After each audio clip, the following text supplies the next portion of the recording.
When we moved into our new place last year, we had this hallway, just wasted space. We added shelves thinking that would solve it, but instead, well, life happened. We had storage, but we didn't have a system. And it took longer to find things than it should have. This winter, stuck inside, we finally did something about it. Because this space shouldn't hold this much, but it does. And it completely changed how the space and our days feel. Let me show you where we started. Every time we walked past this, we felt it. Even our cat was judging us. Kitchen overflow, seasonal decorations, project supplies, all just crammed in. And it was nearly impossible to find anything, which meant we were constantly rebuying, researching, or giving up. But here's what we didn't realize. Our idea was solid. We just weren't utilizing it the right way. But the part that actually made this work wasn't the shelves. What we needed were more containers to maximize what the space could hold. We thought about building one of those cool sliding tilt walls we've seen people making, where the storage bins slide into a frame. But when we looked into it, we saw totes sagging, lids cracking, and a general lack of flexibility. So instead, we decided on using our existing steel shelves and storage totes that fit within them. So we needed totes, a lot of totes. And they had to be the right ones, uniform, see-through, and strong. And this is where we had to make a good decision, because the wrong choice here would just recreate the same problem. Thankfully, Target had a bunch that fit our needs. We got the 66 quart size, as well as some half-size ones that we can use for smaller or heavier things. We just didn't realize how many totes.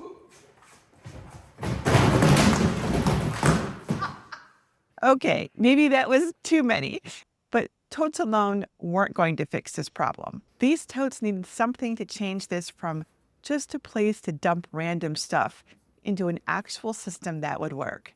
Two things, actually. First, each tote needed a label I could write on and change whenever I needed to. And something else, something that would allow me to see exactly what's inside without having to open it, or even go read the labels. I promised to show you how it works. But first, I had to figure out what was going to go inside these totes. And that meant everything had to come off the shelves. I used this rolling cart to make it easier. All the things went into another room. Trip after trip after trip. And when everything was out, I could finally see what I was working with. Now, the fun part. Trying to see how many totes I could fit on the shelf. I could only get one tote per shelf the long way, but I could manage 2 totes per shelf if I turned them 90 degrees.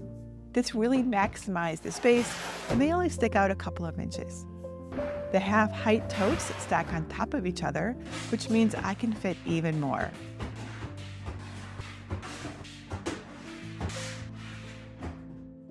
I think putting all of these lovely empty bins up onto the shelves was my favorite part of this project.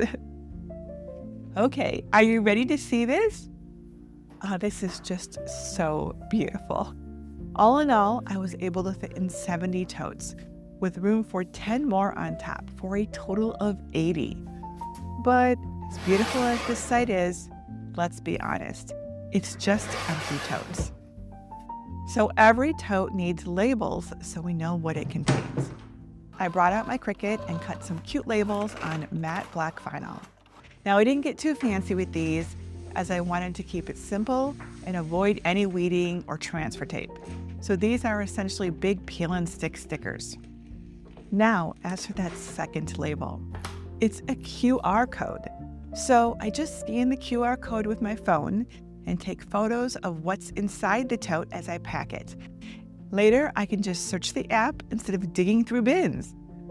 And you can buy the QR codes online or download and print them yourself, which is what I did. Because what I wanted wasn't prettier storage. I wanted less friction.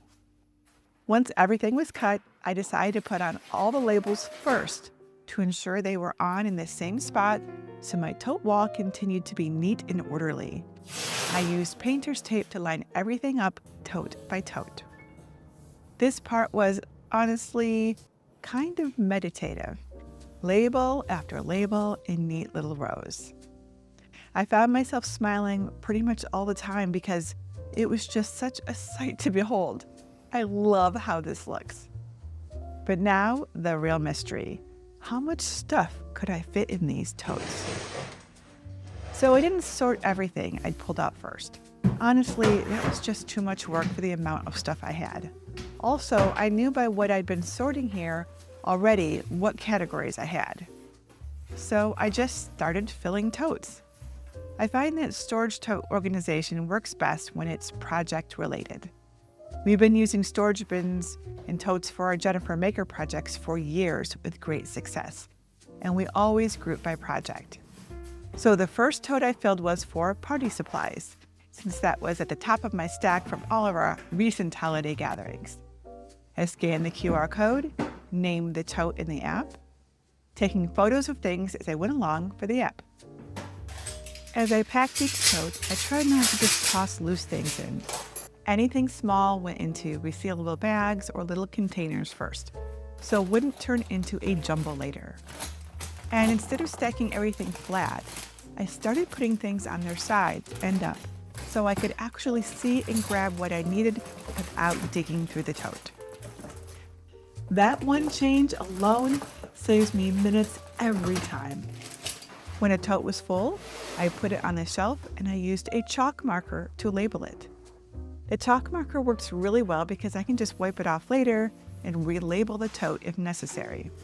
And it won't rub off by accident, so it works really well. Then I just moved on to the next one.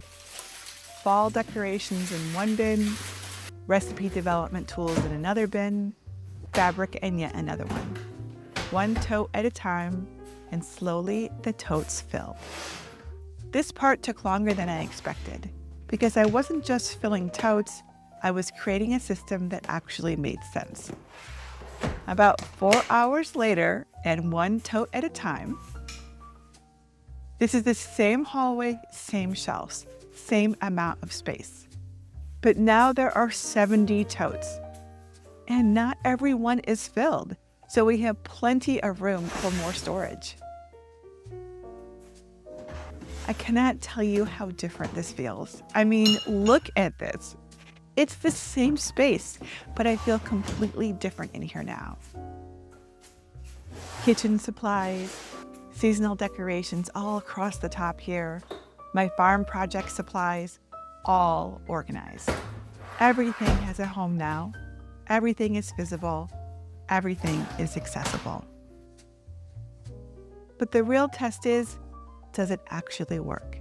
Well, now when I walk past this hallway, I don't feel stressed. I feel calm. And when I need something, I know exactly where it is. I mean, look at this. Bread making equipment, freezer prep supplies, and food preserving tools all together, all labeled, and all in one place. And if I forget what's in a tote, the QR code shows me the complete contents without even opening it. Every category has its own tote. Some things even have multiple totes. It turns out I had a lot of seasonal decor. You know what's really interesting about this project? It really wasn't about the hallway at all. It was about realizing that we didn't need more space. We have plenty of space. We just needed to use it intentionally. Creating systems instead of just creating collection points. Because collection points sometimes feel like progress until they don't. As makers, we're always accumulating stuff. Supplies for future projects, things that inspire us, things we might need someday. And that's okay. But if we don't have systems, it just becomes overwhelming. Now this took about 8 hours total, emptying the shelves, labeling each tote, and filling the totes. And now, every single day, multiple times a day, I walk through this hallway and feel calm instead of chaos. Winter isn't over yet. We're still stuck inside most days. But now when I'm in this space, it doesn't feel suffocating. It feels intentional. Small changes, big difference. Same space, just better. You probably have some overlooked spaces in your home that you could use for storage too.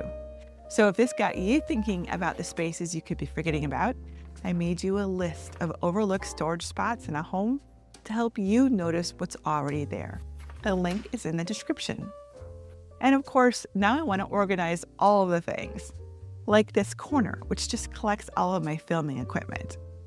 So coming up in a future episode of Heart to Home on Maker Farm, you'll see what we did to store all of these unusually shaped things for quick and easy access. And as it turns out, the hallway wasn't the only space we'd been overlooking. Until next time, this is Jennifer Maker reminding you to craft a life you love.